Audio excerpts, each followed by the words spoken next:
Today's top story from the perspective of someone who's there. You are looking live. This just in. Not my beat.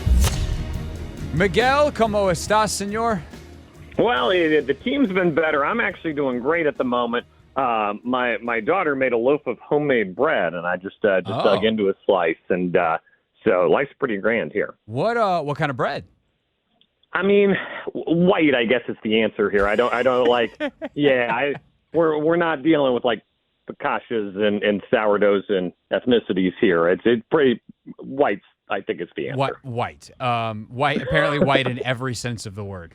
Absolutely, that's how we roll. Yeah, focaccia is really not that hard to make. Just I know because I've made it, and it can't be that hard because I've made it.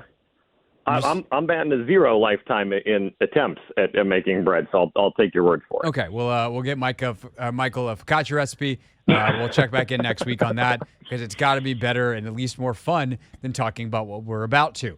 Your highest level thoughts on what you witnessed yesterday at the Meadowlands are? Yeah, just disappointed. I mean, a couple of weeks ago I was griping. It's year 4 of this defense. And, they're still starting slow, and, the slow starts persist for, across the roster. And as I wrote in my piece and we talked about today on the radio, Eric Bieniemy had a bad day. This was his worst game as the Commanders play caller by far, in my opinion. It was also the worst game for the offensive line. Those two probably coincide to a certain degree. But, in a season where the bright spots were going to be the development of Sam Howell and finding out whether Eric Bieniemy could coach. We didn't learn anything about Howell yesterday, and it was a real step back on Bieniemy. So frustrating. So Michael Phillips is with us, host of MP on the Mic, 910 The Fan in Richmond. He's also writing for the rest of the season for the Washington Times. So you can read him, you can listen to him in all of those places. That is what I thought coming out of the game yesterday as well. And upon second watch and a little bit of film study, as much as I've been able to do so far, and talking to Logan a little bit, I actually think that the main culprit yesterday was Howell. Why do you think it was Bieniemy? Yeah, so I'll give you your argument too that Howell could have adjusted the line, slid, did not recognize where they were coming from. I think all of those were very real problems. I feel like Bieniemy's job is to identify that things are not going well and to call plays that will put them in a position to succeed. And I would just hold up that second quarter as an example of those plays had no chance of succeeding from the time they were called.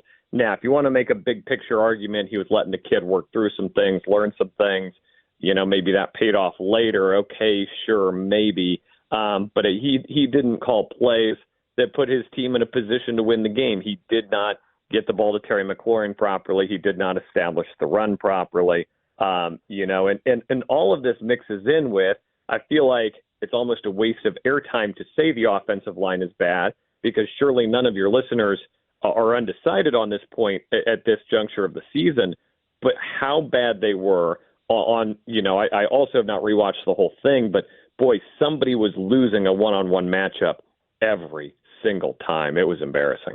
Yeah, there was definitely some of that. There were also times, though, that blitzes were not accounted for. And I think the reason that I came back on some of the Bieniemy criticism and put this more on Howell is my counter to your, and like, to be clear, because I already got some of this on Twitter, which is the place that you go for positive reinforcement, is that, like, I can't believe you said Bieniemy called a good game. I never said he called a good game. I said he called a much better game than I thought he did yesterday. If you think he should have called plays in a way that does something better than what they did, what are those plays? Because the plays that I thought they should have run, when you go back and look, they ran a lot more of them than I thought, and they couldn't execute jack diddly poo. And at some point, like, what I guess the question really is, Michael, and this might be the question they're asking themselves, is what play is it that you think that you can execute well? Like, what's the play that they didn't call that they should have? And outside of the obvious of the screen game, which I'll give you. Screen game and force feeding Terry McLaurin. I mean, they did not. And Jahan Dotson noted after the game, they never really gave those guys a chance to get behind the defense. And it may have been too big of an ask, that's receivers asking for something that may not have been possible. But you just can't have a half a football where there's one target to Terry McLaurin and he doesn't catch it. Again, this is the guy from the couch saying just throw it to Terry McLaurin. I understand that there are a lot of logistical, reasons why that may not have happened. But I think the broader critique can still stand as valid. You get the ball to Terry McLaurin, involve that screen game. I wish they would throw it to B-Rob more. I think he's got really nice hands. I think we sleep on how good he is in that role and getting him rolling a little bit in space. I think those are all potentially good things for the offense. But yeah, overall, I mean, we are rearranging the deck chairs here as this ship sinks because I think there are some fundamental issues that are seeping through, and there probably aren't a lot of winning combinations to dial up. You're just picking how you're going to dial up a losing combination in some of these situations. That's for sure. And I think that sometimes the answer to get the ball to Terry or B-Rob or whoever else you want to say is Sam's got to decide to throw it there. The Giants played a ton of press man coverage. In press man, the read is whoever you want, typically. Sure, there might be safety shaded here or there, plug players, things like that. We can get into the schematics of it. But I think what's going to be interesting when we go back and watch it is there's going to be a lot of opportunities where Sam could have picked his matchup and he could have just picked Terry. And maybe I think you can definitely make an argument that if you're EB, do you go to Sam and go, look me in my eyes. If it's man coverage, who do you throw to? And you make Sam say, it's like a kid in a cartoon writing 17 on the chalkboard 100 times. It's like, throw the ball to 17, throw the ball to 17. But I do think some of those play calls were available, and it's ultimately got to be on the quarterback to do the right thing. And we can't just exonerate him because he's young. And we have to at some point acknowledge there's a baseline of quarterbacking that you have to be able to do in this league, and he didn't do it yesterday. It's one of the debates we had on the show today was, would it be productive? Because I think just watching the game in person, there were times when he probably should have made a different read or had a guy momentarily and either couldn't pull the trigger on it or just was too shaken, was seeing ghosts, to use the old Sam Darnold phrase, right? Mm-hmm. He's rattled back there. Is there any merit to shutting him down for a week, especially with Philly coming to town here, giving him a breather and letting him regroup? Now, the counterpoint is you run the risk that if there's even a moderately good game coming out of Jacoby Brissett, you ignite something here that you don't want to ignite in any way. But I think it's at least a fair discussion to have at this juncture whether a week off to regroup, to catch his breath could serve the kid some good. Yeah, I mean, I think if you were going to do that yesterday during the game would have been the move. After the first sack in the second half, you just go, hey, man, today's not your day. Yeah, but they could have won the game. They could have won the game. They probably would have had a better shot to win it if Jacoby Brissett was in there because he's a veteran who's seen some stuff. But isn't that a problem if Jacoby Brissett wins the game? I think you can just go, hey, Sam was having a bad day. We're gonna stick with him. He's our guy. Just like today wasn't his day. It happens with a young player sometimes, and we thought that it was better for Sam and better for us if Jacoby finished this one. And luckily, we were right on that part, and hopefully, we're right on the other part in the long term. Yeah, I just feel like they probably don't want to even crack open that box the tiniest bit. Just this is a coach who's very aware of what people are saying. You know that, I know that. He's tuned in, and to even crack that box open the tiniest bit, I feel like would be counterproductive to what he's trying to accomplish, the narrative he's trying to push about this team, which you went hard on today, right? This is a young team, and we're going to let them grow and take lumps together. And ultimately detrimental to his long-term case, that he's assembling the team of the future here. If you're slapping in Jacoby Brissett and trying to chase some short-term wild card game. So that's actually what I wanted to ask you next. Michael Phillips with us, MP on the mic, 910 The Fan in Richmond. Listen, 10 a.m. to noon on the free Odyssey app, or, of course, on the radio if you're driving through Richmond, and you can read him in the Washington Times. You're on that conference call today. I mean, Ron's first answer is about where it's all about developing the young quarterback. What do you make of that at this point after you've come off your second embarrassing loss in 3 weeks? Yeah, I mean, look, this is a man who never lacks for reasons why things are going the way they are, and this is the easiest card to play at this juncture, right? He's young, he's developing. Thankfully he didn't go too far into the team is young and developing. He did keep it Sam focused because, man, it just like, I'm not a like rant on the radio guy. That's not my style. Oh, but Michael, when you have multiple hours to fill every day, it will get the best of you eventually. Just you wait. Oh, no, it's already gotten the better of me for sure. But like when he's, well, we're trying to build something here, buddy. It's year 4. It's year 4, buddy. No, we're not playing that game. This isn't New England after Brady, where we're taking some shots trying to find some guys. It's year 3 of not having a quarterback, but look, I've been trying. They're just all duds.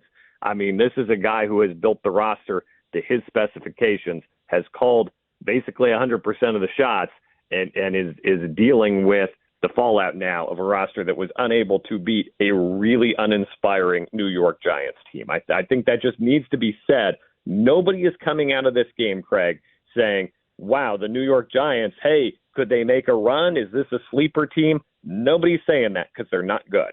No, they also gifted them a fumble in the red zone and a muffed punt yesterday, and the Commanders still only scored 7. I believe you've omitted that time Kayvon Thibodeau had an easy interception hit him in the chest, and he decided not to catch it. Yes, that was also bad. Although not a slam dunk pick 6 like they made it sound on the broadcast.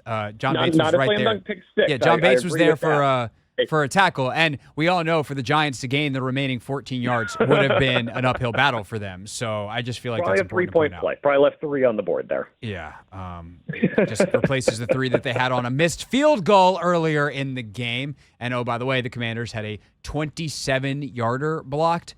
Don't you just chip that over the line? Like what? How does the 27-yarder get blocked?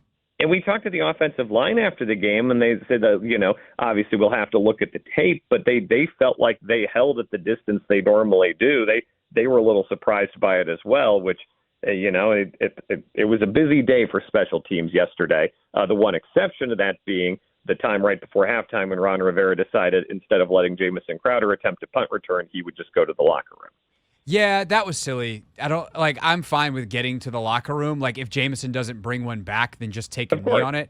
Of course. But I guess you're also risking a punt. Like, that to me is the third worst decision he made in the game. I'd like to run through the other 2 real quick, and then we'll let you go. I know 4th and 3 will be on the board, obviously. I would say what do you make of the 4th and 3 call not to go? That's when the field goal gets blocked. Ultimately, you don't know that beforehand. But beforehand, I didn't like the call to go for the field goal. I was surprised that the analytics weren't stronger towards it. I think that the New York Times thing swung at 2 points on the win percentage. ESPN swung at 4 points on the win percentage.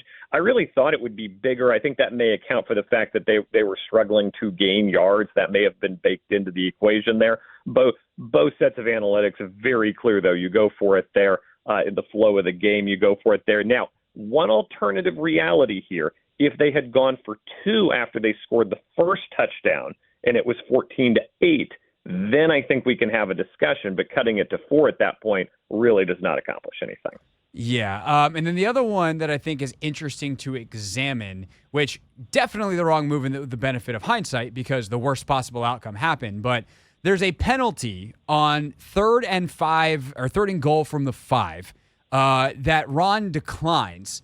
That Ron accepts on a Tyrod Taylor scramble. The next play, instead of being 4th and goal from the 2 and probably a field goal attempt, is the Darren Waller touchdown. What did you make of the decline the penalty decision? In the moment, I said they should have declined it. It was about the 2.5. I know those things aren't super important, but they are important. That it was not a tush-push quarterback sneak level of touchdown. It was a full-on. They were going to have to run a play and get the touchdown. And I think given the way the game was going, I think they probably would have kicked the field goal. I would have declined and let him kick the field goal. And honestly, if they wanted to go for it, I think I would have been comfortable with that too from the 2.5. I think you can probably line up, that's number 3 on my list of if I'm ranking these as 1 through 3, that's my number 3 with the halftime timeout being number 2. But it was confusing at the time why you would give them an extra play, especially given the way the secondary has collapsed in bigger spaces. Yeah. So all in all, a game with no redeeming qualities. That was yesterday. How about that for a headline? Tress was great yesterday. Tress is back. Far too much needed Tress. That too. I know, like, people just assume he's good. He's actually kind of been up and down this year. He needed that. Yeah, hopefully he's now up, but also hopefully we don't find out because they'll stop punting so damn much. That'd be nice. Michael Phillips, everybody, with us here on the Hoffman Show. Last week, you were at a golf tournament. Anything to watch out for this week? And how'd the interview with the artist that neither of us had heard of go? And the interview with the artist Noah Khan. Yeah, Noah Khan, which you've heard the song. The song is Dial Drunk. You've definitely heard it. It's very popular. Okay. He was great. He was super chill. Hung out. We had a great interview, a great time. So it's good content, as they say in the radio biz. This week I am back in Aspirin on Wednesday. Triumphant return to the media room after a season away. I think I'm going to bring some much needed juice to the room here. Get us a little mid-season bump. Maybe make some things happen up there. I love it. That's so good. The room needs a bump. It's a lot of negative, sad energy in that room. It's because they have to cover the football team in the other building across the parking lot. Michael Phillips, everybody, read him. Washington Times. Listen to him on the 40 Odyssey app on 910 The Fan down in Richmond, 10 a.m. to noon daily. Michael, thank you, sir. I'll either talk to you later in the week on your show or back on this one next Monday. Sounds like a plan. All right, it's Michael Phillips, everybody, with us here on the Hoffman Show. When we get back, so about that thing John Allen said. This is the Hoffman Show on the Team 980 and the Odyssey app.